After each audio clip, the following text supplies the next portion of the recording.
Σε αυτό το βίντεο θα δείξουμε πώς να λύσετε το πρόβλημα που συμβαίνει ορισμένες φορές σε συσκευές Android με το κλειδί πρόσβασης. Όταν χρησιμοποιήσετε το link που θα σας στείλει η κοινότητά σας για να κάνετε εγγραφή στο δίκτυο της Magic, θα σας έρθει ένα SMS. Αυτό το SMS περιέχει ένα link που όταν το πατήσετε σας πηγαίνει στο application της Magic στο διαδίκτυο. Αν έχετε συσκευή Android η οποία είναι συγκεκριμένας παλαιότητας, μπορεί να μην μπορείτε να εγκαταστήσετε απευθείας το κλειδί πρόσβασης. Θα δείτε λοιπόν αυτό το λάθος που λέει Passkey Registration Failed or Cancelled. Passkey είναι τα κλειδιά πρόσβασης. Και μην ανησυχείτε καθόλου, γιατί είναι ένα πολύ απλό λάθος το οποίο διορθώνεται πολύ εύκολα. Θα πάμε λοιπόν στις ρυθμίσεις. Θα βεβαιωθούμε πρώτα ότι έχουμε PIN κλειδώματος της οθόνης, διότι δεν θα χρησιμοποιούμε ξεχωριστό κωδικό, αλλά το PIN που κλειδώνουμε την οθόνη μας, το οποίο μπορεί να είναι και fingerprint, δηλαδή αποτύπωμα, ή βιομετρικό προσώπου. Αν αυτό το έχουμε, το επόμενο βήμα είναι να συνδεθούμε στο Google, όπως σας έδειξα τώρα εδώ πέρα. Πολλές παλιές συσκευές Android δεν έχουν αυτομάτως αποθήκευση κλειδιών πρόσβασης στη συσκευή. Έτσι αποθηκεύουν τα κλειδιά σας στο account σας στην Google. Αυτός είναι ένας απόλυτος ασφαλής τρόπος να έχετε πρόσβαση στα κλειδιά ασφαλείας σας σε αυτή τη συσκευή, αλλά και σε άλλες συσκευές που είναι συνδεμένες στο Gmail. Αφού λοιπόν συνδεθείτε, θα δείτε ότι καταρχάς μπορεί το Gmail να σας ζητήσει να κάνετε ένα backup των δεδομένων σας, το οποίο είναι απόλυτα φυσιολογικό και συνιστάται σε περίπτωση που χάσετε το τηλέφωνό σας, η δημιουργία αντιγράφου ασφαλείας.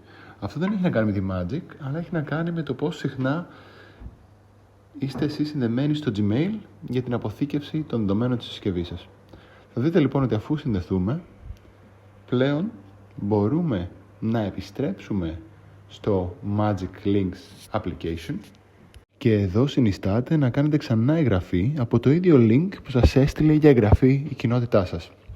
Αυτό το κάνουμε για να σιγουρευτούμε ότι το αίτημα για τη δημιουργία κλειδιού πρόσβασης δεν έχει λήξει. Και αυτό γίνεται, η λήξη του κλειδιού γίνεται σε μισό με 1 λεπτό για τη δική σας προστασία των δεδομένων.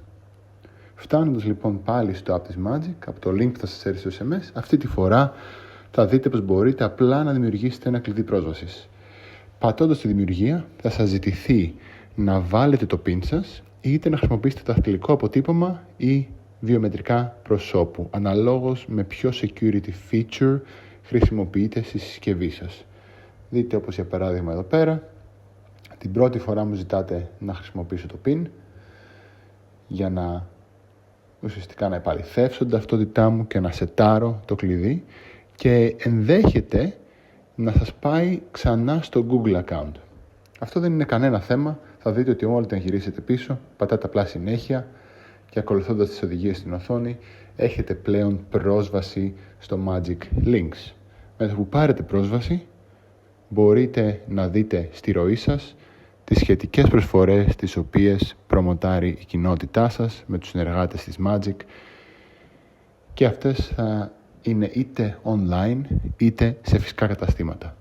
Είναι κρίσιμο λοιπόν να μπείτε στο application της Magic, διότι μέσα εδώ, εκτός του ότι μπορείτε να δείτε τις τελευταίες προσφορές που τρέχουν αυτή τη στιγμή στην πόλη, μπορείτε μέσα από το app της Magic, είναι ο μοναδικός τρόπος να ξέρετε αν οι αγορές μπορούν να γίνουν σε φυσικά καταστήματα ή online.